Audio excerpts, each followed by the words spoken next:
Hey guys, it's Connor Jacobels for Park City Television on the red carpet for Ophelia. Ophelia is the female perspective of Hamlet, William Shakespeare's famous play. Let's go see who we can meet up with. It's a project that I read the script many years ago, but it seems to have come of age right at the exact right moment. I definitely think that Ophelia is a character who's really intriguing in the play, but almost barely there.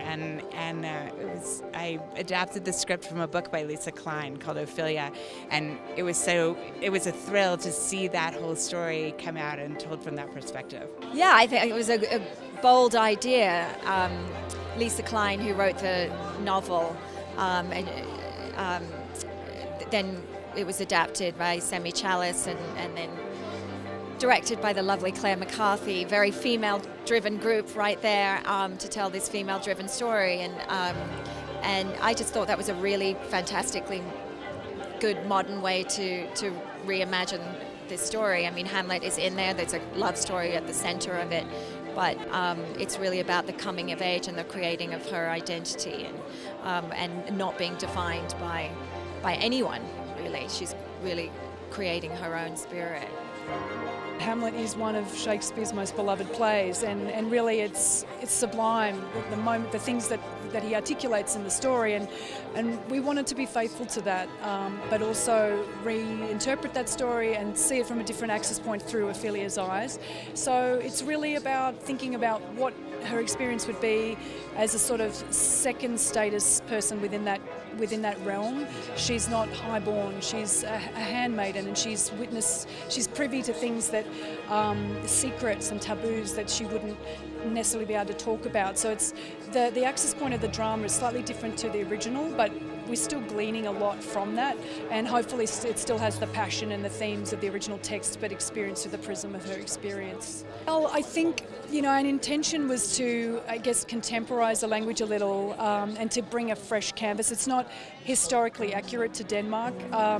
It feels like a little bit more of a pre-Raphaelite love child in a way. There's a lot of texture, a lot of colour, a lot of costume. There's big locations. It's quite gothic in its feel, and yeah, I think we wanted it to feel like young people could feel that they were invited into the story even if they didn't know Hamlet, that the themes and the story could connect to you even if you didn't know a thing about Hamlet. But I think that people who are aficionados and know the play really well, they can hopefully see the kind of, I guess, the delicious sleight of hand where you kind of go, oh, I know what you guys are doing there, and that you can see that we've laid it out on both, hopefully laid it out for both the experts and the people that are discovering it for the first time. And hopefully can go back, if young people can see how visceral and wonderful Shakespeare is, then they could maybe go back and rediscover the text.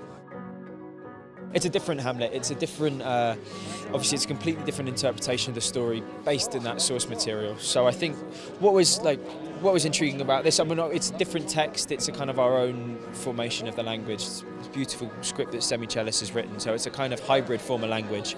So that is the main difference, I'd say, in terms of the role of Hamlet. But no, sorry, that said, the main difference is that this is a story told from Ophelia's point of view, and therefore you kind of get more of a view of the social aspects, the social structure of the story, and therefore you kind of need to paint Hamlet in bolder strokes in terms of kind of how he facilitates Ophelia's story and what he says about kind of the way that the whole society works, I guess, and his role within it. Where the play, you get a lot about monologues about his internal feelings, where when you don't have time for that, you have to show it in a different way. He impacts the story in briefer moments, and so it's just about kind of knowing what those moments needed to be and how to get that across. For more 2018 Sundance Film Festival coverage, keep tuned to Park City Television.